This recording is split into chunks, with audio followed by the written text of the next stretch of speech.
चलिए, आज का टॉपिक है भारत में सामाजिक धार्मिक सुधार आंदोलन। इसके पहले हम लोगों ने भारत में समाचार पत्रों का विकास पढ़ा था। आज हम लोग पढ़ेंगे भारत में सामाजिक धार्मिक सुधार आंदोलन। ठीक है। दरअसल भारत में जो सामाजिक व्यवस्था थी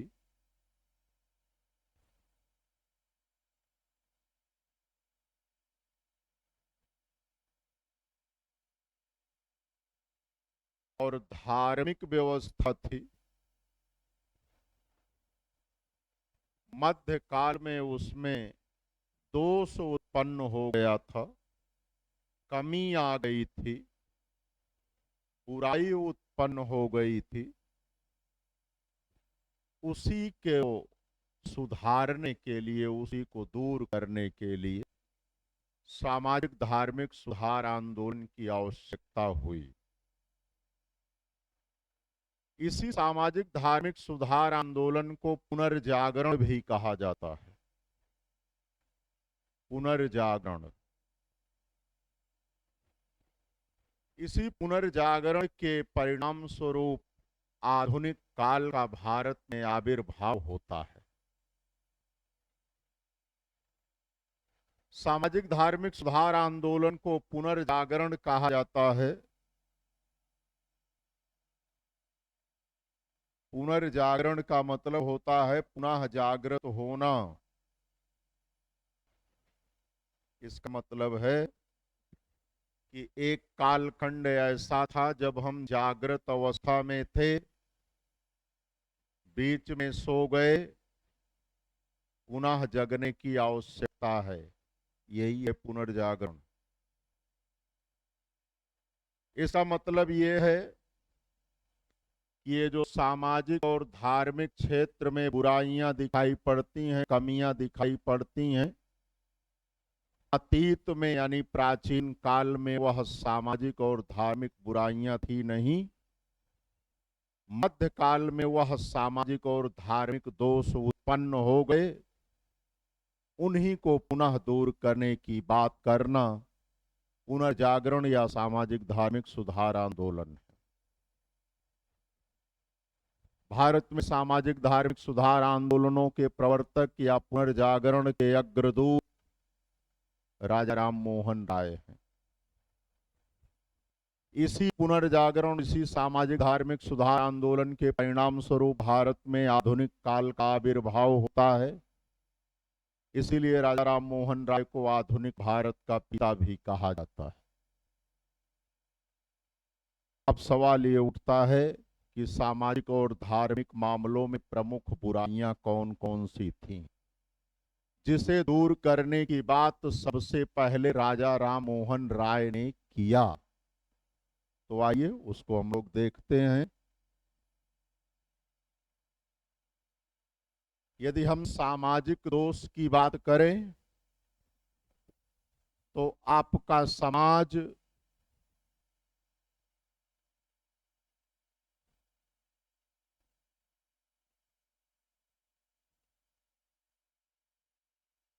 जाति व्यवस्था पर आधारित था, जातियों में विभक्त था।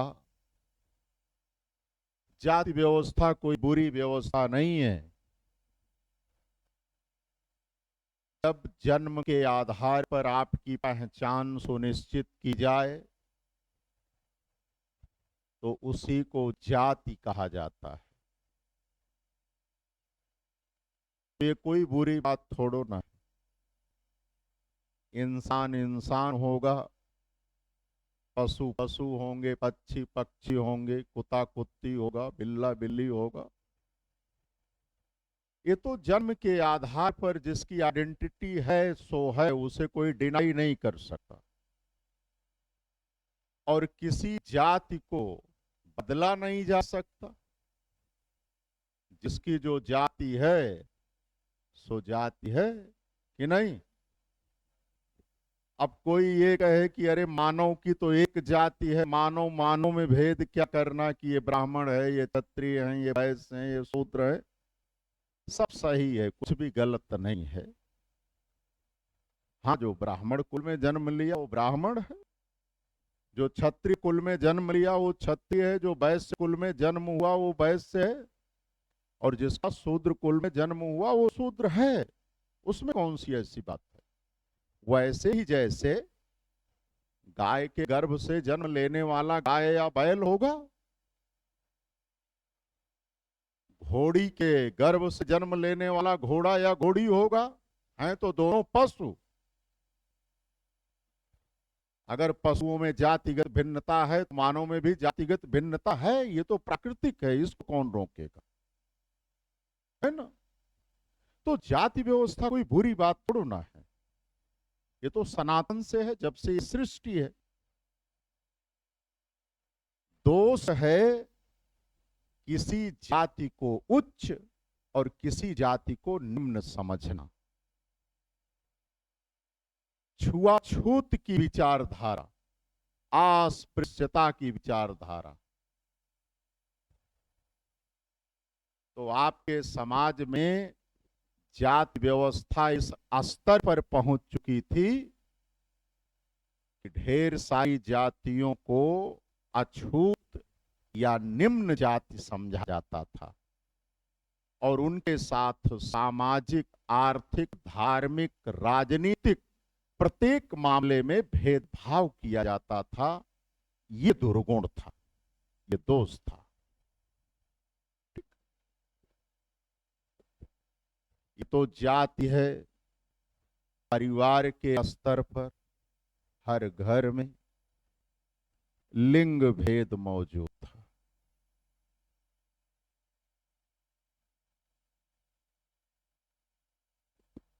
लड़की मात्र होने से अधिकारों से वंचित कर देना और लड़का मात्र होने से विशेषाधिकार प्राप्त हो जाना लिंग भेद है। लिंग के आधार पर कोई पुरुष कोई महिला, लड़की लड़का, ये तो प्राकृतिक है। अलग है, दोनों भिन्न हैं, दोनों एक नहीं हो सकते। लिंग समानता नहीं हो सकती। लिंग भेद है, वो तो जन्म से है, बायोलॉजिकल है। लेकिन बायोलॉजिकल डिफरेंस को सोशल डिफरेंस बनाना, ये लिंग भेद है। कि महिला मात्र होने के कारण आप ये कार्य नहीं कर सकती, है ना। पुरुष मात्र होने के कारण यह कार्य पुरुष वर्ग के लिए आरक्षित है, यह लिंग भेद है। तो आपके समाज में लिंग भेद प्रचलित था, ठीक। आपके समाज में बाल विवाह प्रचलित था। क्या था? बाल विवाह। 5 वर्ष, 6 वर्ष, 7 वर्ष, 8 वर्ष की अवस्था में विवाह हो जाता था। अब कोई 5 वर्ष का लड़की हो या लड़का, सबका बाल विवाह होता था, कोई लड़की थोड़ा ना। अब 5 वर्ष का मान लो कोई लड़का है या लड़की है, तो उसका विवाह हुआ कि नहीं हुआ उसे क्या पता।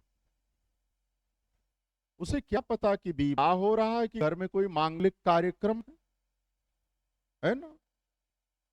विवाह की रस्म तो तब तक पूरी नहीं होती जब तक वो 7 फेरे नहीं होते। तो आपको लगता है कि 4-5 बजे सुबह तक वो 5 साल 4 साल का बच्ची या बच्चा जगता रहेगा? वो सब सो जाते थे। तो फेरा कौन लेगा?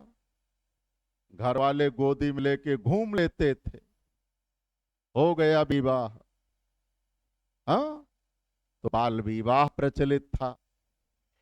और सबसे बड़ी बुराई, चलो बाल विवाह को स्वीकार कर लिया जाए, हाँ, सबसे बड़ी बुराई विधवा पुनर्विवाह नहीं होता था। विधवा पुनर्विवाह नहीं होता था।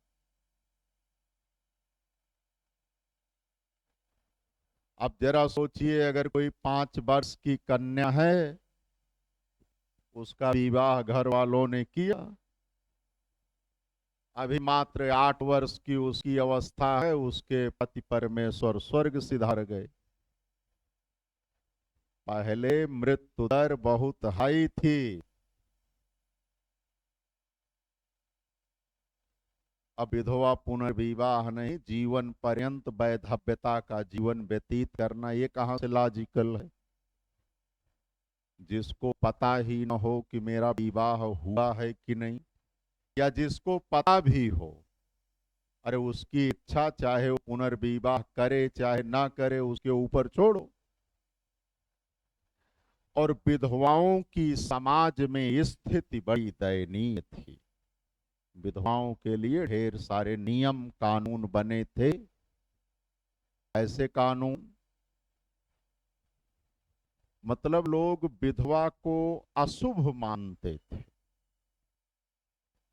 पाप का पुंज मानते थे, कि जैसे उसके शरीर में सिर्फ पाप का भंडार हो, है ना। उसका खान पान, उठना सोना सब बिल्कुल भिन्न होता था समाज। आपका समाज कितना पापी था, इसको समझो। विधवाओं को सादा भोजन, नमक का, मसाले का, तेल का प्रयोग नहीं कर सकती थी। सादा कपड़ा, किसी प्रकार के सौंदर्य प्रसाधन का प्रयोग नहीं कर सकती थी। बिस्तर पर नहीं सोएंगी, जमीन पर सोना पड़ता था। घर में कोई मांगलिक कार्यक्रम हो तो उसे घर के किसी कोने में अंधेरे में बैठाल दिया जाता था, कि अगर इसकी छाया पड़ गई तो अशुभ हो जाएगा, अमंगल हो जाएगा।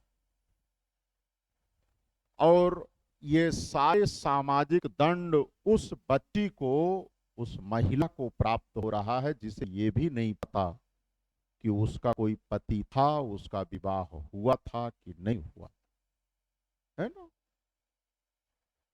विधवा पुनर्विवाह नहीं होता था। ऊपर से ढेर सारी जातियों में सती प्रथा प्रचलित थी। सती प्रथा, यद्यपि कि कुछ महिलाएं स्वेच्छा से सती होती थी, पति की मृत्यु के पश्चात वह अपने पति की चिता के साथ अपने आप को जीवित जला देती थी, कुछ महिलाएं। लेकिन इसको आपके समाज ने ऐसी प्रथा बना लिया, ऐसी परंपरा बना लिया कि नहीं, आपको सती होना ही है। अब जिसकी इच्छा, देखो, 1000 में कोई एक महिला सती होना चाहती थी, लेकिन 999 को जबरदस्ती जला दिया जाता था। संपत्ति के लालच में, संपत्ति के लालच में, कि पति की मृत्यु के पश्चात समस्त चल अचल संपत्ति की उत्तराधिकारी उसकी पत्नी होगी, इस लालच में परिवार के लोग उसे जबरदस्ती चिता पर जला देते थे, है ना। तो उसके अलावा आपके समाज में क्या दोष था। लड़कियों को शिक्षा नहीं दी जाती थी।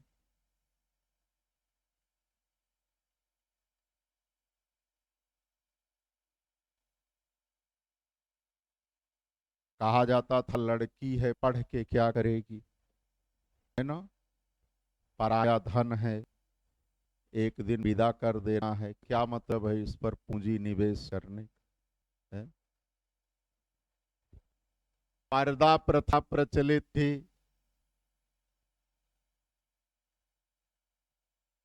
ये माना जाता था कि महिला घर की वस्तु है, पर्दे में रहने वाली वस्तु है, वस्तु है ना, इंसान नहीं है, ठीक है, वस्तु है।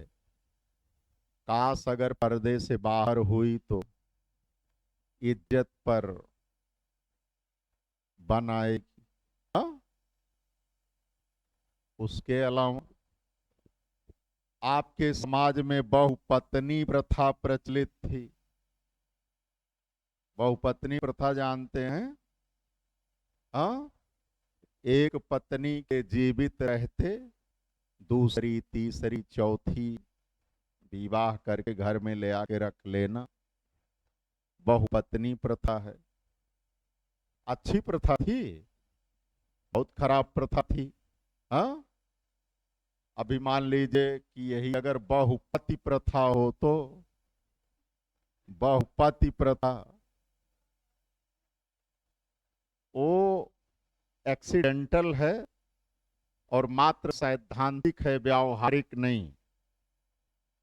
महाभारत में जो लोग द्रौपदी का उदाहरण देते हैं वो मात्र सैद्धांतिक है, एक्सीडेंटल है, व्यावहारिक नहीं।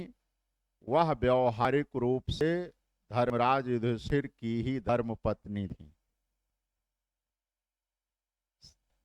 व्यावहारिक रूप में सैद्धांतिक, अब मां के वचन का पालन करना लोगों ने मान लिया। व्यवहारतः अन्य चारों पांडव उन्हें अपनी मां के समान पूजते थे। हकीकत ये है, व्यवहारिक धरातल पर, है ना। तो बहुपत्नी प्रथा ये भी आपका समाज का बहुत बड़ा दोष था। देखो, चाहे बहुपति प्रथा हो चाहे बहुपत्नी प्रथा हो, भावनाएं सबकी एक ऐसी होती हैं, सबकी भावनाएं आहत होती है।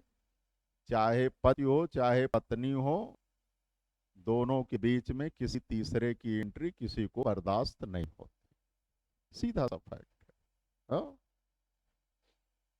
अरे भाई, मान लो आपकी कोई अभी प्रेमिका हो, पत्नी तो छोड़ो, पत्नी छोड़ो, प्रेमिका हो, मात्र प्रेमिका।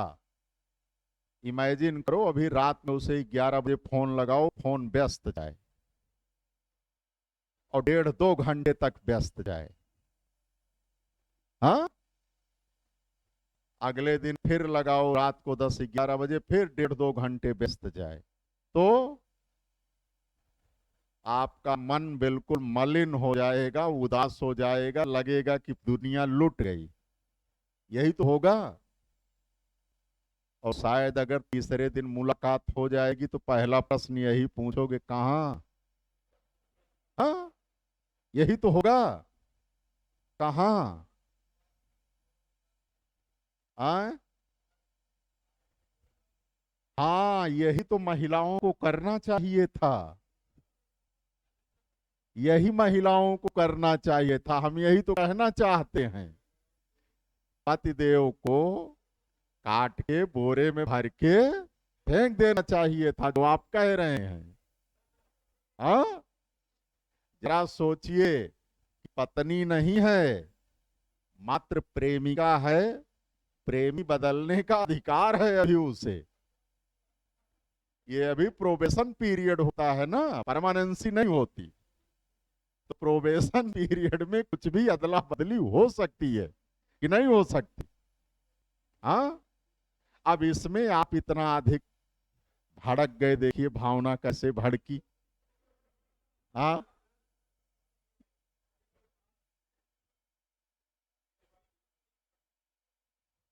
अरे वही तो मैं कह रहा हूं। अरे बतिया समझो, यही तो मैं कह रहा हूं। हाँ, कि भावनाएं तो सबकी एक जैसी होती हैं।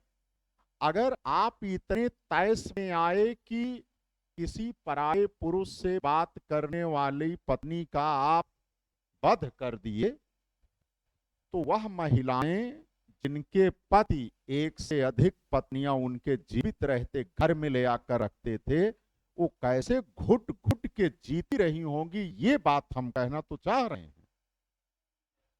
हाँ, हमने मूवी वूवी देखी नहीं है। अच्छा, और आगे देखिए, आपके समाज में दास प्रथा प्रचलित थी। क्या थी?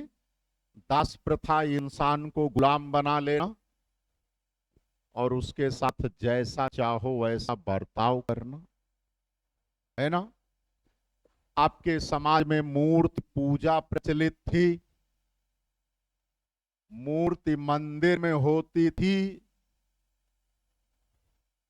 ढेर सारी जातियों को मंदिर में प्रवेश नहीं दिया जाता था। आपके समाज में पुरोहितवाद प्रचलित था। पुरोहितवाद यानी पुरोहित वर्ग धर्म का अपने आप को सबसे प्रमुख मानता था। उसके द्वारा कहे गए शब्द ही धर्म ग्रंथ हो जाते थे। इन्हीं सब बुराइयों का विरोध सामाजिक धार्मिक सुधार आंदोलन के तहत किया गया। राजा राम मोहन राय से लेकर स्वामी दयानंद सरस्वती, स्वामी विवेकानंद, गोपाल कृष्ण गोखले, सभी सामाजिक धार्मिक सुधार आंदोलनकर्ताओं का कहना था कि जिसे आज आप सामाजिक परंपरा, सामाजिक मान्यता मान रहे हैं, यह सनातन परंपरा का अंग नहीं है। वैदिक काल ही, वैदिक साहित्य ही, वैदिक व्यवस्था ही सनातन परंपरा है। वैदिक परंपरा में इनमें से एक भी दोष मौजूद नहीं था। इसीलिए तो स्वामी दयानंद सरस्वती ने कहा, वेदों की ओर लौटो, यानी चलो एक बार फिर हम प्रगतिशील, वैज्ञानिक, दार्शनिक, व्यावहारिक, सामाजिक व्यवस्था को अपनाते हैं जो हमारी सनातन परंपरा है। ऋग्वैदिक सनातन परंपरा कैसी है? देखिए, ऋग्वैदिक समाज में जाति व्यवस्था तो थी, लेकिन यह जातियां वर्ण व्यवस्था पर आधारित थी और वर्ण व्यवस्था व्यवसाय चयन पर आधारित थी। जिसकी जैसी योग्यता, जैसी क्षमता, जैसी रुचि, वैसा वह व्यक्ति व्यवसाय चुनता था और जो व्यवसाय करता था वही उसका वर्ण कहलाता था। जैसे अगर कोई अध्ययन, अध्यापन, यज्ञ करना, यज्ञ कराना उसकी क्षमता है, योग्यता है, रुचि है, तो वह ब्राह्मण वर्ण का कहलाता था। एक ही माता पिता के गर्भ से उत्पन्न 4 पुत्र 4 वर्ण के हो सकते थे, है ना? और चारों वर्णों में से ना तो किसी को उच्च, ना ही किसी को निम्न, न किसी को छोटा, न किसी को बड़ा, न किसी को छूत, न किसी को अछूत, अभी तो चारों वर्णों को समान माना जाता था। यानी जन्म के आधार पर वैदिक काल में जाति व्यवस्था है, लेकिन सामाजिक आधार पर जाति व्यवस्था नहीं है, छुआछूत नहीं है, लिंग भेद नहीं है। ऋग्वैदिक काल में लड़कियों का भी उपनयन संस्कार होता था, लड़कियां भी लड़कों की भांति गुरुकुल में जाकर शिक्षा ग्रहण करती थी, है ना? लड़कियों के लिए कोई आवश्यक नहीं था कि वह गृहस्थ आश्रम में आए ही। ढेर सारी ऐसी विदुषी महिलाओं का उल्लेख मिलता है जो जीवन पर्यंत अध्ययन, अध्यापन में अपने आप को नियोजित रखती। ठीक है, तो आपके समाज में लिंग भेद नहीं था, बाल विवाह नहीं था। सामान्यतः 16 से 17 वर्ष की अवस्था में विवाह होता था। समान वर्ण में और अंतर्वर्णीय दोनों प्रकार का विवाह प्रचलित था। समान वर्ण में और अंतर्वर्णीय विवाह दोनों प्रकार का विवाह प्रचलित था। विधवा पुनर्विवाह होता था। यह महिलाओं के ऊपर होता था कि वह पुनर्विवाह करे या ना करे। पुनर्विवाह, विधवा पुनर्विवाह दोनों आपके समाज में प्रचलित था।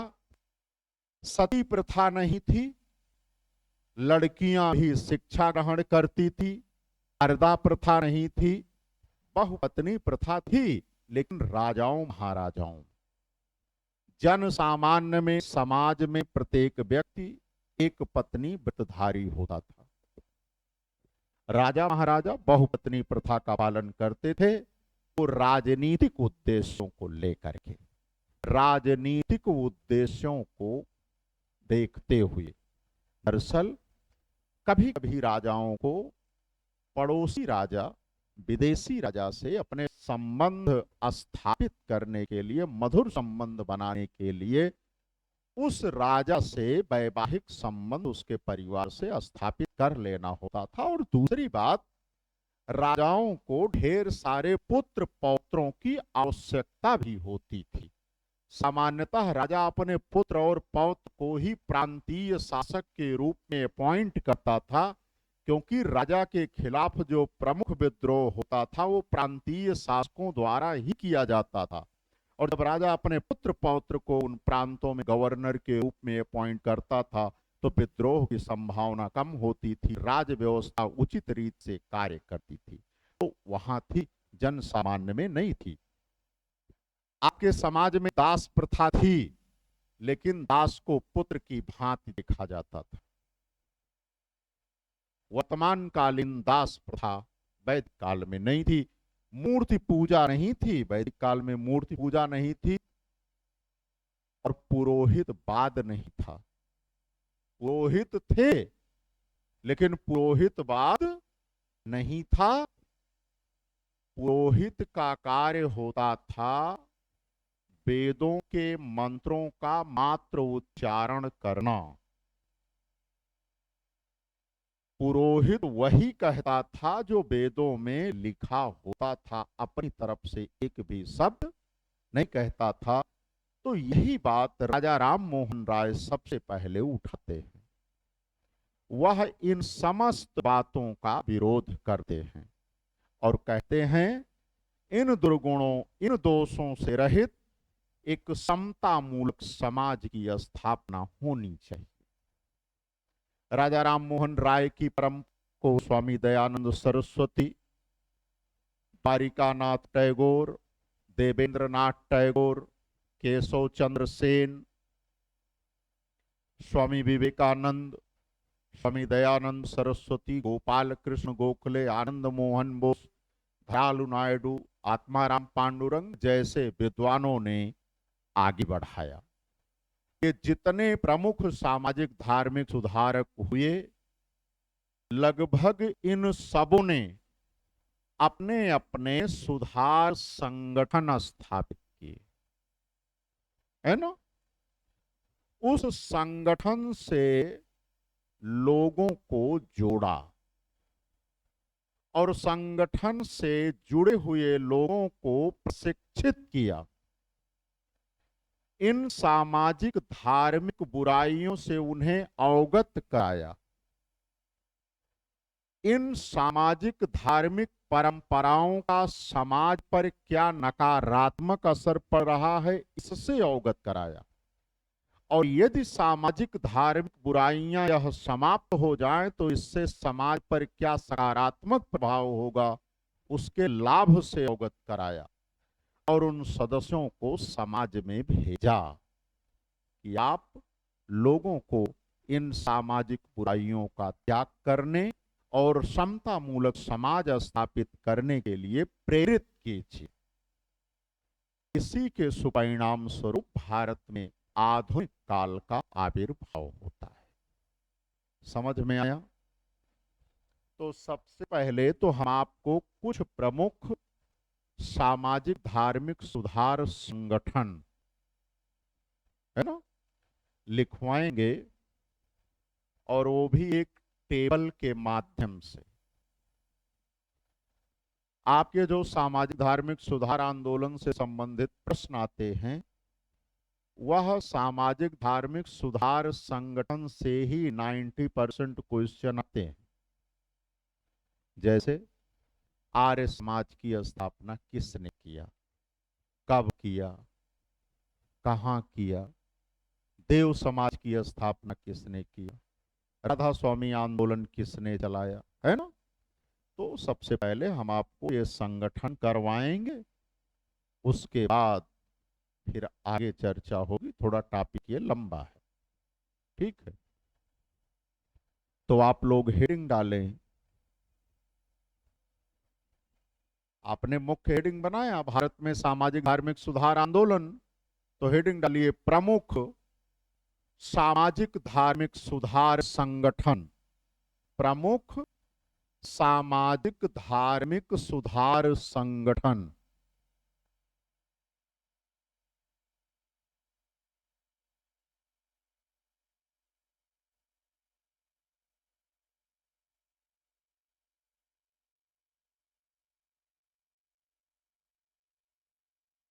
प्रमुख सामाजिक धार्मिक सुधार संगठन, है ना। एक टेबल आपको बनाना है।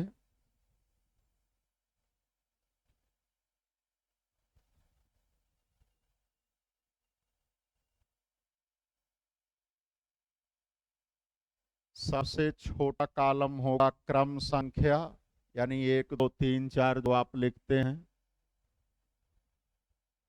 सबसे बड़ा कॉलम होगा संगठन का नाम।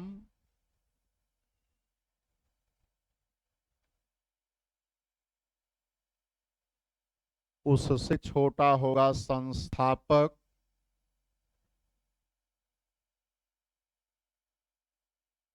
और उससे भी छोटा होगा स्थापना वर्ष।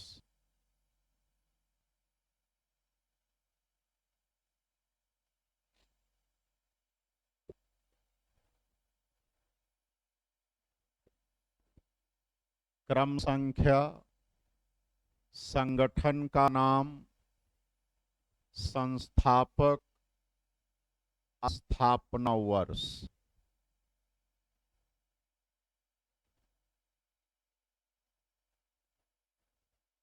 कॉलम बना लीजिए, तब मैं लिखवाऊं।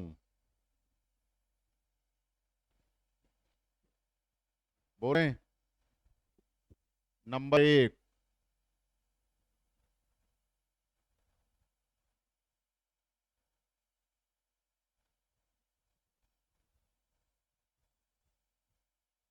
आत्मीय सभा।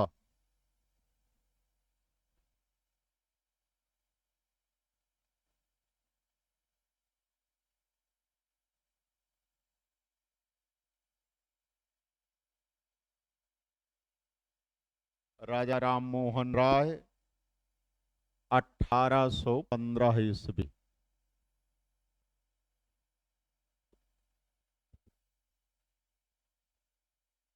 नंबर 2,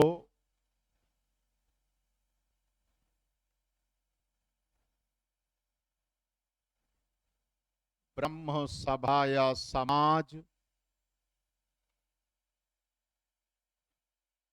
राजा राम मोहन राय,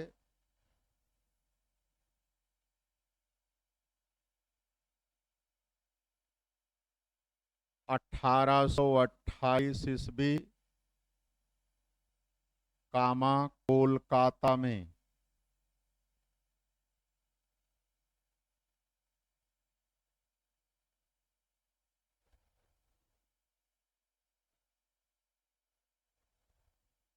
नंबर 3,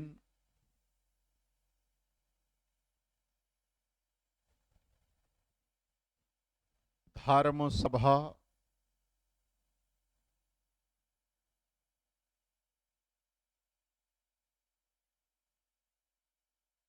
राधाकांत देव, 1830 ईस्वी।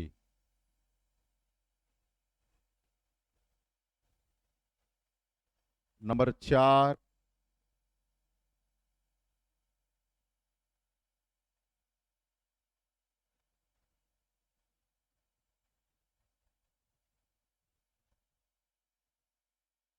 तत्वबोधिनी सभा,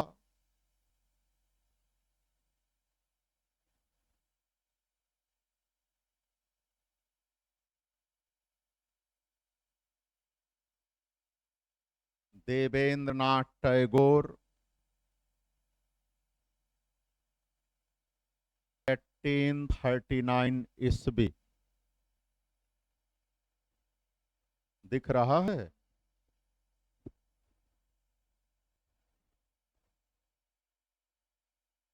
नंबर 5,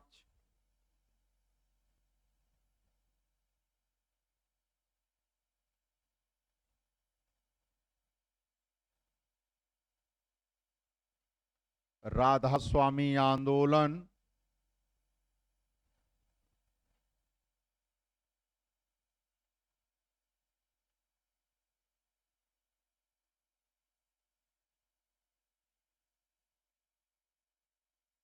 शिव दयाल खत्री 1861 ईस्वी, राधा स्वामी आंदोलन, शिव दयाल खत्री 1861 ईस्वी। नंबर 6, वेद समाज। वेद समाज ब्रैकेट में आप लिखेंगे, उसी के नीचे दक्षिण भारत का ब्रह्म समाज।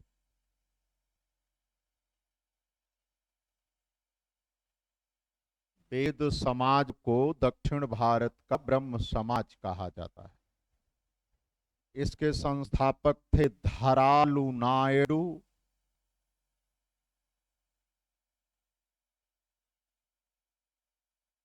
इसकी स्थापना हुई थी 1864 ईस्वी में मद्रास में।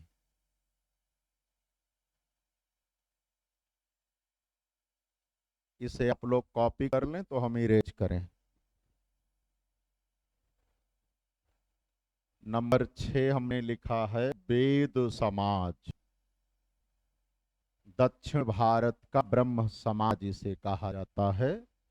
इसके संस्थापक हैं धरालू नायडू। 1864 ईस्वी में मद्रास में इसकी स्थापना हुई थी। इरेज कर दें।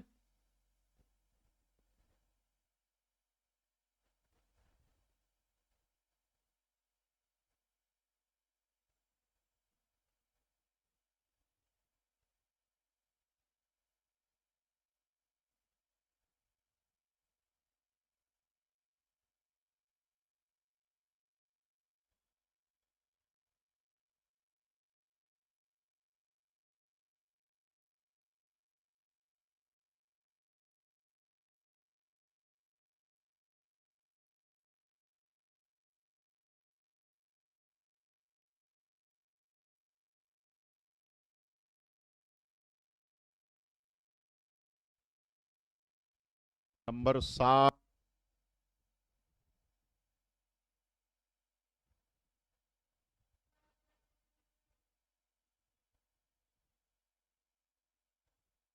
भारतीय ब्रह्म समाज।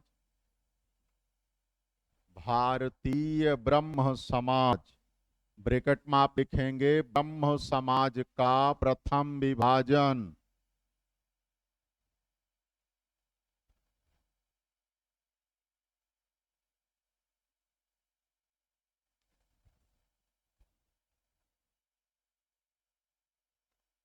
केशव चंद्र सेन,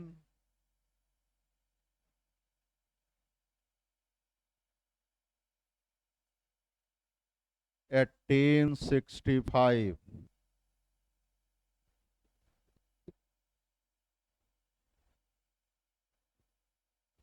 आपसे प्रश्न पूछा जाएगा, भारतीय ब्रह्म समाज के संस्थापक कौन थे? केशव चंद्र सेन। अब स्थापना हुई 1865 ईस्वी। ब्रह्म समाज का प्रथम विभाजन किस वर्ष हुआ? 1865 में। ठीक है। दरअसल देवेंद्रनाथ टैगोर ब्रह्म समाज के अध्यक्ष थे। उन्होंने केशव चंद्र सेन को ब्रह्म समाज का मुख्य आचार्य नियुक्त किया। केशव चंद्र सेन बहुत लिबरल थे। जब वह गोष्ठी का आयोजन करते थे तो सभी धर्मों के धर्म ग्रंथों का उसमें पाठ कराते थे। उनका मानना था कि सभी धर्मों में अच्छी बातें निहित हैं, उन अच्छी बातों को एडॉप्ट करना चाहिए। देवेंद्रनाथ टैगोर का कहना था कि जब आप गोष्ठी का आयोजन करें तो उसमें सिर्फ सनातन धर्म से संबंधित धर्म ग्रंथों का ही पाठ किया जाए। केशव चंद्र सेन यह बात मानने को तैयार नहीं थे, तो 1865 में देवेंद्र नाथ टैगोर ने केशव चंद्र सेन को आचार्य पद से हटा दिया। तो इसी घटना से नाराज होकर केशव चंद्र सेन ब्रह्म समाज से अलग होकर भारतीय ब्रह्म समाज की स्थापना किए। जो पहले वाला ब्रह्म समाज था उसका नेतृत्व देवेंद्र नाथ टैगोर के हाथों में रहा और उसी को आदि ब्रह्म समाज भी कहा जाने लगा, यानी जो सनातन से है। आदि ब्रह्म समाज जो बाद में बना वो है भारतीय ब्रह्म समाज। क्लियर? नंबर 8,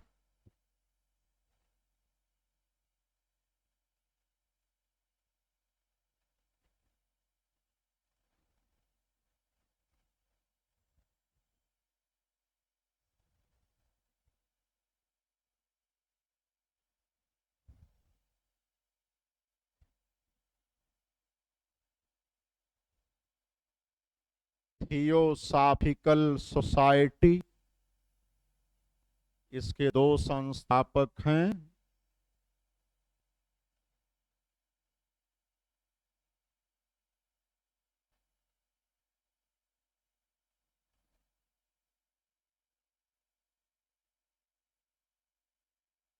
मैडम ब्लावत्स्की तथा कर्नल अल्काट। मैडम ब्लावत्स्की तथा कर्नल अल्काट। इसकी स्थापना हुई 1875 में और कहाँ? न्यूयॉर्क में।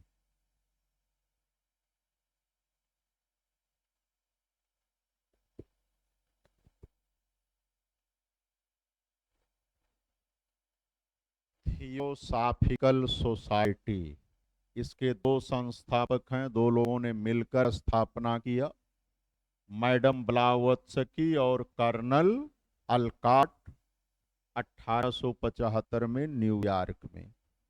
थियोसॉफिकल सोसाइटी की स्थापना के पीछे उद्देश्य था कि धर्म का प्रयोग इस भांति किया जाए कि धर्म के पालन में ही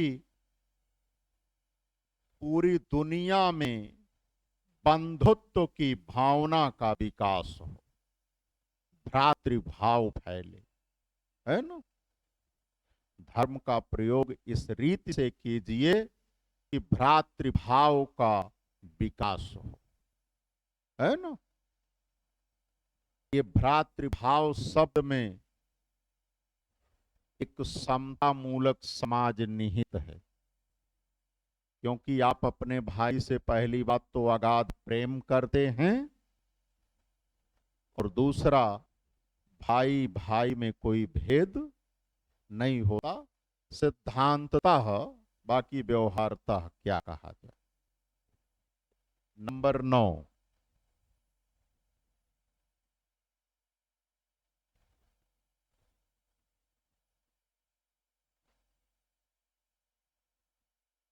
प्रार्थना समाज।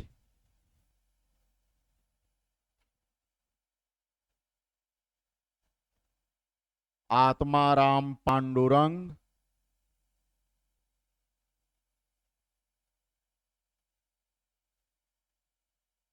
आत्माराम पांडुरंग, 1867 बंबई में।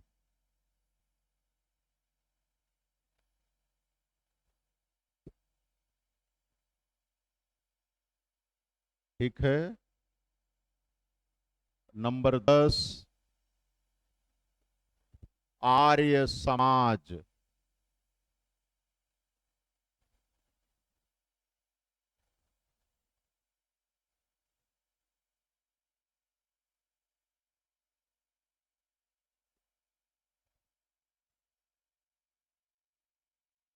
स्वामी दयानंद सरस्वती,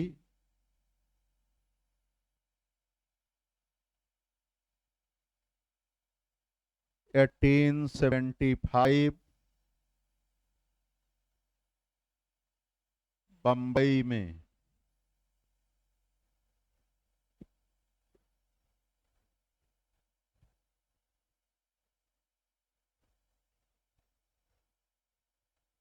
हो गया।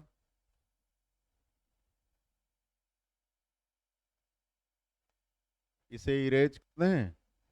सब लोग नोट कर लिए हैं?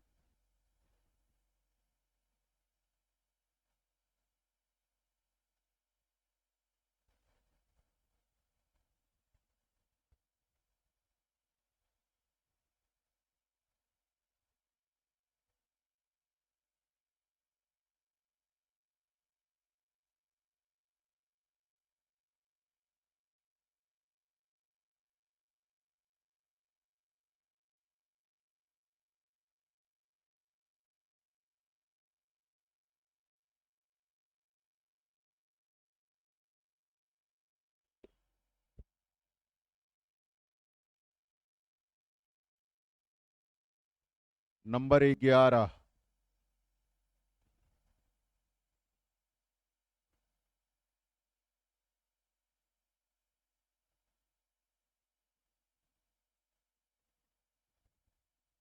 साधारण ब्रह्म समाज,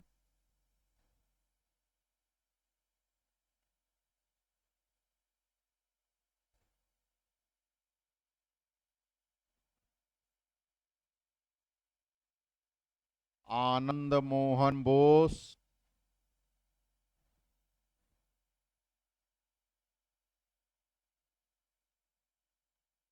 1878।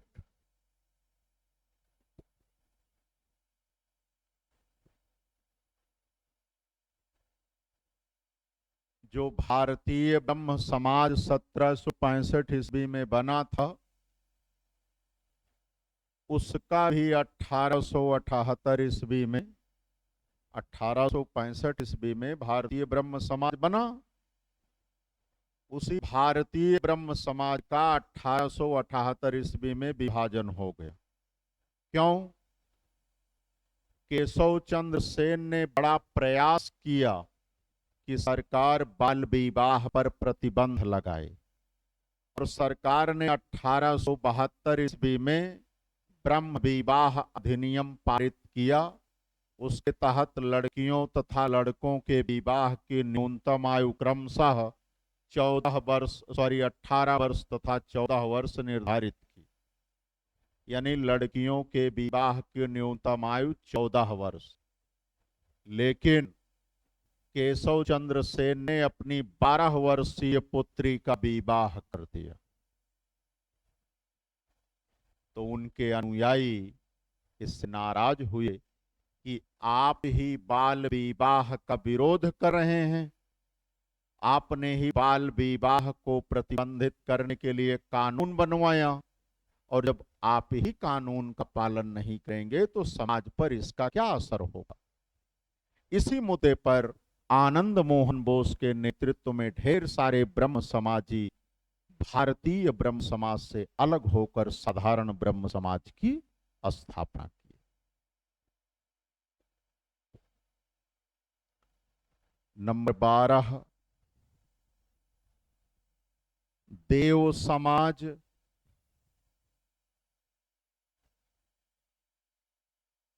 शिव नारायण अग्निहोत्री,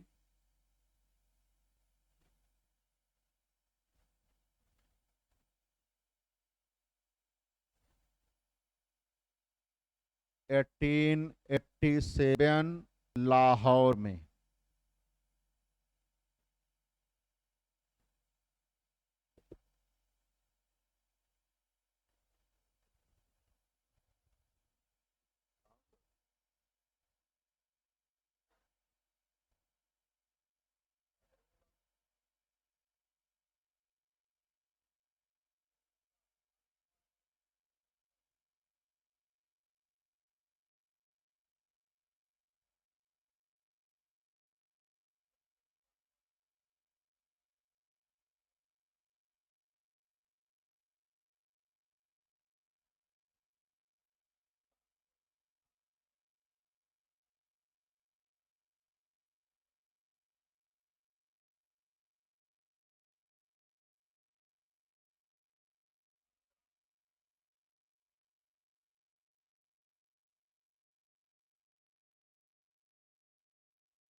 चलो आओ 2 पहले लिखवाएं, अभी बहुत है इसमें, लेकिन आज 2 ही हो पाएगा।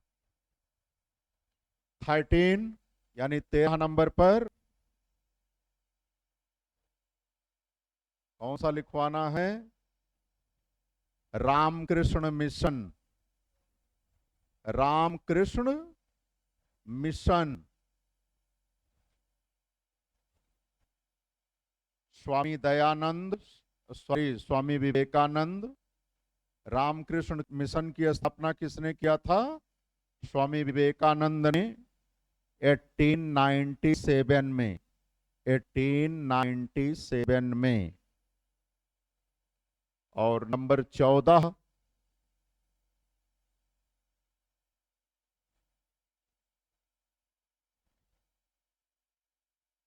Servants of India society. Servants of India society. Gopal Krishna Gokhale.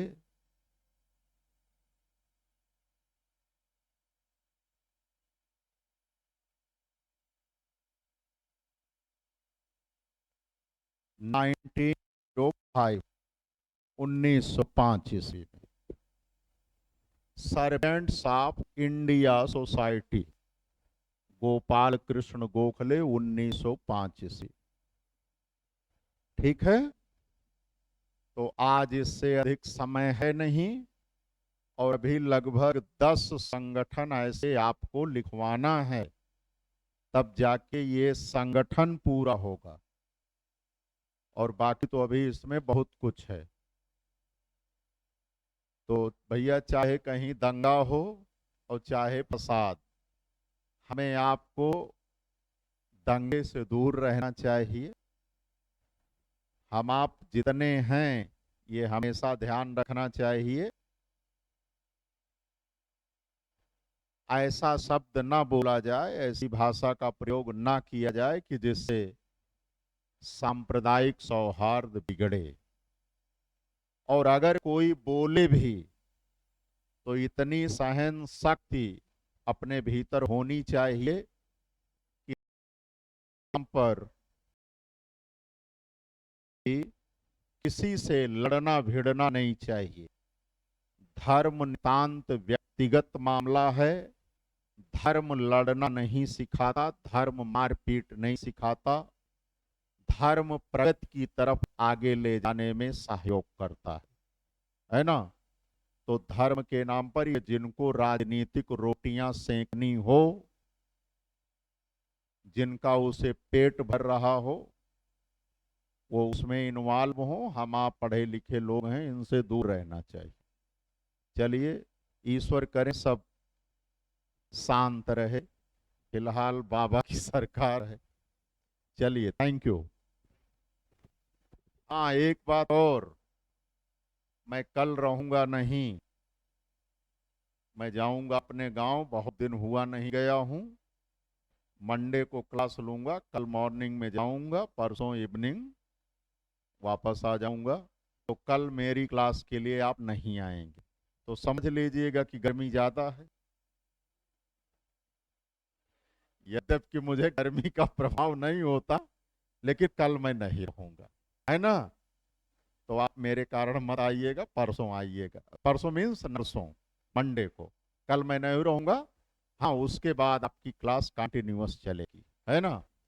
किसी दिन मेरा मूड कह रहा है, अगर सर अलाउ करेंगे तो किसी संडे को हम आप लोगों को, यदि आप लोग चाहेंगे तो 3 घंटे की एक महामैराथन क्लास ले लें, तो काफी हद तक आपका सिलेबस सिमट जाएगा। 3 घंटे की कंटिन्यूअस क्लास का मतलब होता है 4 घंटे की पढ़ाई।